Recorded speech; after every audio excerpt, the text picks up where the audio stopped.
Halo, apa kabar teman-teman? Semoga semua baik-baik ya. Hari ini saya ingin berbagi pengalaman saya tentang berhenti mengetuk pintu. Mungkin kalian bingung maksudnya apa? Oke, jadi gini teman-teman. Saya belajar satu hal yang pernah saya alami. Kalau seseorang itu tidak akan pernah berubah jika dirinya sendiri tidak merasa dirinya rusak atau bersalah. Mau sebaik apapun kalian terhadap mereka, tetap saja mereka tidak pernah berubah. Karena perubahan itu terjadi jika mereka benar-benar tahu kalau ada yang salah di diri mereka. Dan ini adalah pelajaran yang saya dapatkan dari pengalaman pribadi. Sangat menyakitkan, tapi sangat penting. Saya pernah bertemu orang seperti itu. Dulu, saya pikir jika saya lebih baik lagi, mereka pasti berubah. Kan manusia pasti ingin lebih baik dalam hidupnya. Kan manusia punya keinginan untuk berkembang. Jadi saya terus berbuat baik, memaafkan, dan mengalah setiap ada masalah. Sambil menunggu suatu saat dia berubah. Sampai pada satu titik di mana saya sadar kalau ternyata saya salah besar. Ternyata saya hanya terlalu fokus pada pikiran saya kalau ingin mereka berubah. Saya tidak sadar terkadang ada orang yang merasa mereka baik-baik saja alias tidak merasa ada yang salah dengan diri mereka. Dan ada juga orang yang tahu mereka bersalah tapi malu mengakuinya. Akhirnya saya memutuskan berhenti. Saya berhenti untuk masuk ke tempat yang tidak menginginkan saya. Saya berhenti mengetuk pintu yang tidak mau dibuka oleh pemiliknya.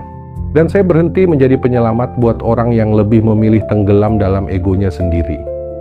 Terkadang membiarkan mereka belajar sendiri itu bentuk kepedulian paling jujur. Dan akhirnya saya sadar, tugas saya bukan menjadi penyelamat orang lain. Tapi fokus sama diri sendiri, perbaiki diri sendiri itu lebih penting.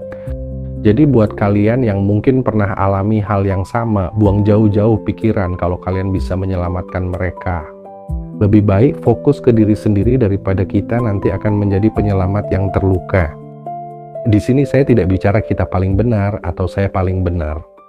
Tapi saya mendapat pelajaran kalau seseorang itu mau berubah, syarat utamanya adalah dia sadar diri.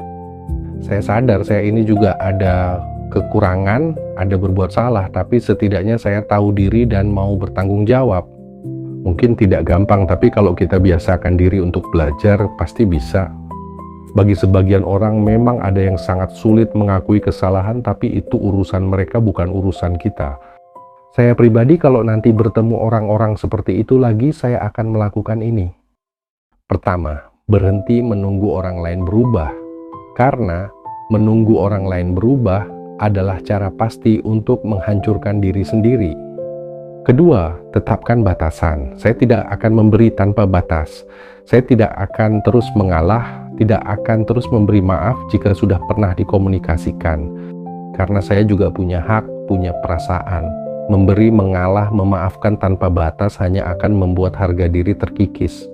Ketiga, fokus pada diri sendiri. Jangan fokus pada apakah mereka berubah. Tapi apakah saya jadi lebih baik, lebih kuat, lebih sehat? Fokus pada apa yang bisa saya kontrol, bukan fokus pada apa yang tidak bisa saya kontrol. Pada akhirnya, pelajaran pentingnya adalah seseorang bisa berubah kalau tahu diri, sadar diri, dan berani mengakui kesalahan. Kalau teman-teman punya tips atau cara yang mungkin lebih efektif untuk hadapi orang seperti itu, silahkan share di kolom komentar. Untuk kita saling membantu satu sama lain. Terima kasih sudah menonton sampai selesai. Sampai ketemu lagi di pembahasan video berikutnya.